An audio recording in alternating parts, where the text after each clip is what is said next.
Praise the lord. ప్రభునేసు నామములో అందరికీ వందనములు. యేసయ్య మాటను ఈ కార్యక్రమాన్ని వీక్షించడానికి ప్రేమతో మిమ్మల్ని ఆహ్వానిస్తున్నాను. ఈ దినము అపోస్తుడైన పౌలు గలతీలకు రాసిన పత్రిక 6వ అధ్యాయము 11వ వచనం నుండి 18వ వచనం వరకు ధ్యానించుకుందాం. నా స్వహస్తములతో మీకెంత పెద్ద అక్షరములతో వ్రాయిచున్నానో చూడుడి. శరీర విషయమందు చక్కగా అగుపడగోరు వారెవరో వారు తాము క్రీస్తు యొక్క సిలువ విషయమై హింస పొందకుండుటకు మాత్రమే సున్నతి పొందవలనని మిమ్మల్ని బలవంతము చేయుచున్నారు. అయితే వారు సున్నతి పొందిన వారైనను ధర్మశాస్త్రము ఆచరింపరు. తాము మీ శరీర విషయమందు అతిశయించు నిమిత్తము మీరు సున్నతి పొందవలెనని కోరుచున్నారు. అయితే మన ప్రభు అయిన యేసుక్రీస్తు సిలువ యందు తప్ప మరి దేని యందును అతిశయించుట నాకు దూరమవునుగాక.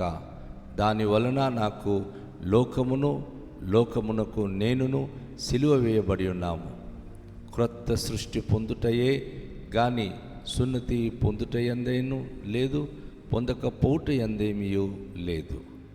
ఈ పద్ధతి చొప్పున నడుచుకును వారందరికీ అనగా దేవుని ఇశ్రాయేలునకు సమాధానమును కృపయు కలుగునుగాక.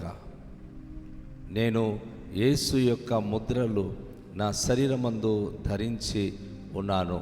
ఇక మీదట ఎవడును నన్ను శ్రమ పెట్టవద్దు. సహోదరులారా, మన ప్రభు అయిన యేసుక్రీస్తు కృప మీ ఆత్మతో ఉండునుగాక. ఆమేన్. ప్రభునందు ప్రేమైన వాళ్ళారా, ఈ వాక్య భాగములో అద్భుతమైన విషయాన్ని అపోస్తుడైన పౌలు మనకు జ్ఞాపకం చేస్తూ ఉన్నాడు. తన చేతి వ్రాతతో పెద్ద అక్షరాలతో ఆయన గలతీ సంఘానికి ఆయన ప్రత్యేకమైన శుభవచనాలు రాస్తూ ఆయన వారికి కొన్ని హెచ్చరికలు కూడా ఇక్కడ తెలియచేస్తూ ఉన్నాడు. నా స్వహస్తములతో మీకెంత పెద్ద అక్షరములతో వ్రాయిచున్నానో చూడుడి అంటున్నాడు ఆయన. ఏంటి ఆ వ్రాత? ఏ విషయము ఆయన వారికి వ్రాస్తున్నారు అంటే, శరీర విషయమందు చక్కగా అగుపడగోరు వారెవరో వారు తాము క్రీస్తు యొక్క సిలువ విషయమై హింస పొందకుండుటకు మాత్రమే సున్నతి పొందవలెనని మిమ్మను బలవంతము చేయుచున్నారు. ఒక గ్రూప్ ఆఫ్ ప్రజలు వచ్చి ఉన్నారండి. గలతీ సంఘానికి వచ్చి గలిబిలి చేస్తున్నారు. వారికి ఉన్న మెయిన్ టార్గెట్ ఏంటంటే, ఈ పౌలు గారు బోధించిన యేసు ప్రభును ఈ ప్రజలు నమ్మకూడదు. పౌలు చెప్పే ఆ ఉపదేశములు అది వాస్తవము కాదు. విశ్వాసం ద్వారా నీతిమంతులుగా ఎవరు తీర్చబడతారు కనుక శరీరమందు ఖచ్చితంగా సున్నతి ఉండాలి. సున్నతి లేనిదే దేవుని దగ్గర వారు ఎప్పుడు కూడాను దేవునికి ప్రియమైన ప్రజలుగా ఉండలేరు. వారు ధర్మశాస్త్రము పాటించాలి, సున్నతి పొంది ఉండాలి. ధర్మశాస్త్రానికి సున్నతికి వారు ముడివేసి దానిని వారు చెప్తూ యేసుక్రీస్తు సిలువ విషయమై హింస పొందాలని వారు ఎవరైతే యేసుక్రీస్తును అంగీకరించి నీతిమంతులుగా విశ్వాసమూలంగా జీవించాలనుకుంటున్నారో యేసు ప్రభు హింస విషయంలో వారు పాలు పొందుతున్న వారు అవుతున్నారు. కానీ మనకు అది వద్దు. మనం సున్నతి పొందితే చాలు, దేవుని యొక్క ధర్మశాస్త్రం పాటిస్తే చాలు అనేది ఒక గ్రూప్ ఆఫ్ కొంతమంది ప్రజల యొక్క ప్రబోధన. ఏదైతే సులువుగా ఉంటుందో, కష్టం ఉండదో ప్రజలు దానికి కదా ఆకట్టుకుంటారు. ఇప్పుడు సున్నతి చేయించుకొని ధర్మశాస్త్రం పాటిస్తే చాలు అనుకుంటున్నారు.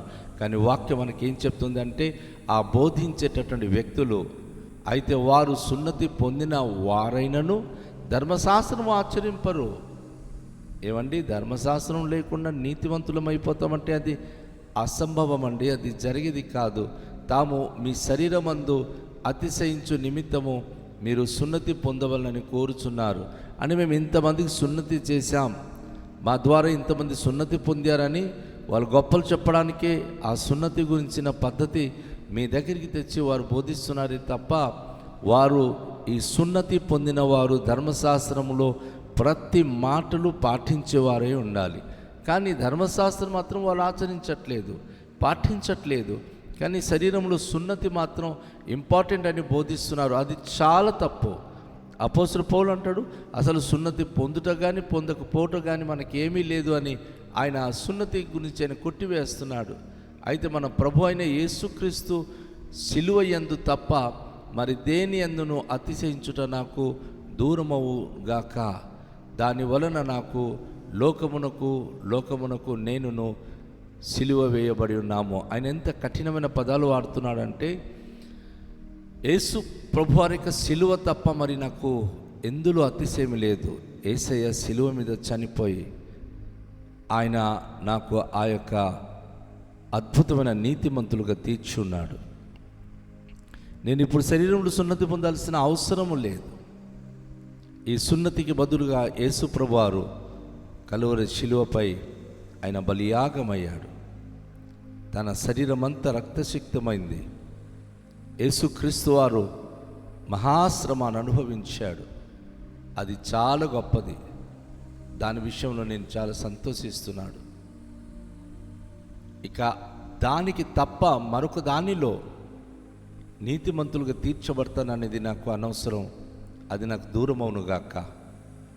కాబట్టి ఆయన చెప్తున్నాడు, దాని విషయమై లోకమునకు నేనును నాకును లోకమునకును సిలువ వేయబడి ఉన్నాము.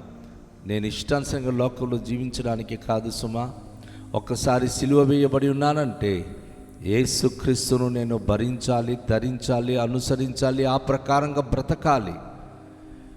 లోకానికి అనుసరించి లోకస్తులుగా లోకాన్ని అనుసరించేవారుగా నేను జీవించాను. నాకు అది వద్దు. నేను నా ప్రభు కొరకు లోకమునకు సిలువ వేయబడి ఉన్నాను. లోకమునకు నేనును సిలువ వేయబడి ఉన్నాం. ఈరోజు దేవుని యొక్క ప్రియ సంఘమా, దేవుని యొక్క ప్రియ బిడలారా, దేవుని వాక్యమును జాగ్రత్తగా మనం ఆలోచించినప్పుడు మనకు దేవుడు ఒక అద్భుతమైనటువంటి ఆధిక్యత ఇచ్చాడు. తన యందు విశ్వాసం ఉంచిన వారందరూ నీతిమంతులుగా తీర్చబడే భాగ్యము. క్రొత్త సృష్టి పొందుటయే కానీ సున్నతి పొందుట యందేమీ లేదు, సున్నతి పొందకపోవుట యందేమీ లేదు. ఒక వ్యక్తి క్రొత్తగా సృష్టించబడాలి, అంతేగాని సున్నతి పొందేసిన మాత్రాన ఏమీ లేదు. ఎందుకంటే ఇది వరకు తను పరిశుద్ధుగా ఉన్నప్పుడు సున్నతి చేసి సున్నతి పొంది ఎంతోమందికి సున్నతి చేయించి ఆ జీవితాన్ని గడిపాడు. కానీ అందులో ఏ ఒక్కరు ఒక నూతన సృష్టిగా జీవించలేదు. అందుకే అపోస్తలుడు పౌలు కొరింథీయులకు రాస్తూ ఆయన తన 2వ కొరింథీ పత్రికలో 5వ అధ్యాయం 17వ వచనం అంటాడు, కాగా ఎవ్వడైనను క్రీస్తు యేసు నందు ఉన్నాడెల్ల వాడు నూతన సృష్టి. అది చాలా ఖరాఖండిగా చెప్తున్నాడు. యేసు ప్రభులోనికి వచ్చిన వాడు నూతన సృష్టి. పాతవన్నీ గతించిపోద్ది, ఆచారము గతించిపోద్ది, వారి కర్మకాండాలు గతించిపోద్ది, వారి మాట తీరు, వారి ప్రవర్తన, వారి జీవిత విధానాలు అన్నీ మారిపోద్ది. ఒక క్రొత్త సృష్టి. అందుకే ఇక్కడ అంటున్నాడు, క్రొత్త సృష్టి పొందుటయే కానీ సున్నతి పొందకపోవట కానీ సున్నతి పొందుట వలన కానీ ఏమీ లేదు. ఒక నూతన సృష్టిగా ఒక మనిషి మారాలి. ఈ పద్ధతి చొప్పున నడుచుకున్న వారి అందరికీ, అనగా దేవుని ఇశ్రాయేలునకు సమాధానమును కృపయు కలుగునుగాక. సీనాయి ఇశ్రాయేలు, ఐగుప్తు నుంచి వచ్చిన ఇశ్రాయేలు వేరే, దేవుని ఇశ్రాయేలు వారు వేరే. ఎందుకు అంటే యేసు ప్రభు వారి యొక్క గుర్తు పొందుతున్న వారందరూ ప్రభు యేసు క్రీస్తు వారి యొక్క సిలువ ఎవరైతే తమ శరీరంలో అనుభవిస్తున్నారో, హింసించబడుతున్నారో, ఈ సున్నతి పొందకుండా ప్రభు యేసు క్రీస్తు నందు విశ్వాసం ఉంచి నూతన సృష్టికి జీవిస్తున్నారు. వారందరూ నూతన ఇశ్రాయేలు వాళ్ళు. వారికి దేవునికి సమాధానం కృప కలుగునుగా. కానీ అపోస్తలుడైన పౌలు దీవిస్తున్నాడు. ఈ పద్ధతి చొప్పున నడుచుకున్న వారందరికీ, ఏ పద్ధతి చొప్పున నూతన సృష్టిగా సున్నతికి ఇంపార్టెంట్ ఇవ్వకుండా యేసు ప్రభు యొక్క సిలువ గురించి ఇంపార్టెంట్ ఇచ్చి, సిలువయే నాకు విలువ, సిలువను గూర్చిన వార్త నాకు శక్తి అని, విలువని ఎంతమంది ఎంచి నడుస్తున్నారో, యేసు ప్రభు వలన నూతన సృష్టి, నూతన అనుభూతి, నూతన జీవిత విధానాలు కలిగి జీవించడానికి ఇష్టపడుతున్నారో వారందరూ దేవుని ఇశ్రాయేలీయులు.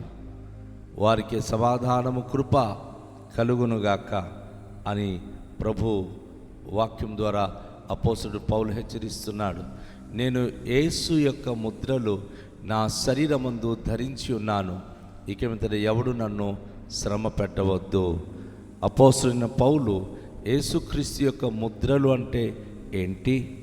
ఈ రోజుల్లో ముద్ర అంటే చాలామంది పచ్చబొట్టు పొడిపించుకుంటున్నారు. అలాంటివా? కాదు, ఎంత మాత్రం కాదు. 2 కొరింథీ పత్రిక 11వ అధ్యాయములో అక్కడ అపోస్తలుడైన పౌలు చాలా స్పష్టంగా 23 నుంచి ఆయన తెలియజేస్తాడు. ఏంటి అంటే 5 మారులు, 1 తక్కువ 40 దెబ్బలు, కొరడ దెబ్బలు ఆయన తిన్నాడు. 3 సార్లు బెత్తముతో కొట్టబడ్డాడు. మరొకసారి రాళ్ళు రూపి చంపారు, కొట్టారు. ఇవన్నీ యేసు ప్రభు కొరకు ఆయన జీవించినందుకు, యేసును బట్టి తనకు కలిగిన గాయాలు, శరీరం అంతా గాయాలే. ఒక చిన్న ఒక ముళ్ళు కనుక గీరితే మచ్చ ఉండిపోతుంది. ఆలోచించండి, 5 మారులు, 1 తక్కువ 40 దెబ్బలు చొప్పున 39 దెబ్బలు చొప్పున 5 మారులు ఆయన దెబ్బలు తిన్నాడంటే శరీరం అంతా కందిపోయి ఉంటుంది. అలాగే బెత్తముతో 3 సార్లు కొట్టబడ్డాడంటే ఆ శరీరము కందిపోయి ఉంటుంది. రాళ్ళు రుబ్బి చచ్చిపోయాడని వదిలేశారంటే ఆ రాళ్ళు తగిలినప్పుడు ఆయన చచ్చినంతగా కొట్టారు కనుక ఆ శరీరం అంతా భయంకరంగా గాయాలతో, పుండుతో నిండిపోయినది. అప్పుడు ఆ పుండు చూసి ఆ భక్తుడైనటువంటి పౌలు ఇది యేసు యొక్క ముద్రలు అంటున్నాడు. ఎంత గొప్ప మాట అండి అది! ఆలోచించండి, నా శరీరం అందున్న ప్రతి గాయాలు అది నాకు దెబ్బలు అని అనట్లా, ఇది మచ్చలు అని అనట్లా, కందిపోయింది అనట్లా, ఇది యేసు యొక్క ముద్రలు నా శరీరం అందు నేను ధరించి ఉన్నాను. ఇన్ని గాయాలు, నా సహోదరి, నా సహోదరుడా, క్రీస్తు కొరకు ఒక చిన్న గాయమైతే అయ్యో గాయమైపోయింది, అయ్యో నాకు ఇంత దెబ్బ తగిలింది, ఇంత అవమానపు మాట్లాడారని ఎంత ఫీల్ అయిపోయి తల్లడిల్లిపోతుంటారు కదా. కానీ అపోస్తలుడైన పౌలు తనకు కలిగిన గాయాలన్నీ, తనకు కలిగిన వేదన, తనకు కలిగిన హింసలన్నీ వివరిస్తున్నాడు. అది యేసు యొక్క ముద్రలు నా శరీరమందు నేను ధరించి ఉన్నాను అని చెప్తూ, మరి ఇక మీద ఎవ్వరు నన్ను శ్రమ పెట్టవద్దు, నన్ను ఎవ్వరు ఏమనొద్దు, నన్ను ఇంకా గాయపరచవద్దు.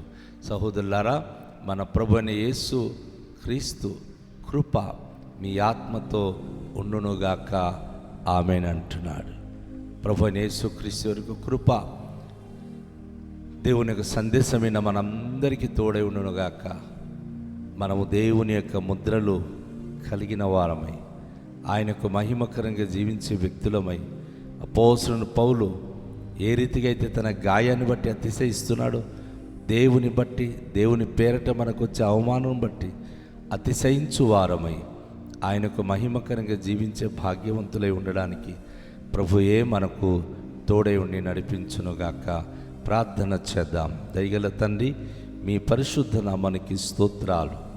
అమూల్యమైన మీ ప్రేమ, మీకు కృపను బట్టి గలతీ పత్రిక ప్రభా మేము చక్కగా ప్రభానైనా మేము ముగించి ఉన్నాం. ఎన్ని అద్భుత సత్యాలు మీరు మాకు నేర్పించి ఉన్నారు, ఎన్ని లోతైన మర్మములు మాకు మీరు నేర్పించి ఉన్నారు. నేర్చుకున్న ప్రతి వాక్యము మా జీవితాలకు స్థిరపరిచి, బలపరిచి, మా ఆత్మలకు మీరు తోడై ఉండి మాకు ఇంకను మీ మహిమ కొరకు నడిపించుమని ప్రభా, మా దీన బ్రతుకులను ప్రభా మీ చిత్తానికి అనుకూలంగా జీవించే ధన్యతనిమ్మని యేసు అతి శ్రేష్టమైన పరిశుద్ధ నామములో ప్రార్థిస్తూ వేడుకొనుచున్నాము పరమ తండ్రి, ఆమేన్. అందరికీ షాలోం. ప్రభు మనను దీవించునుగాక.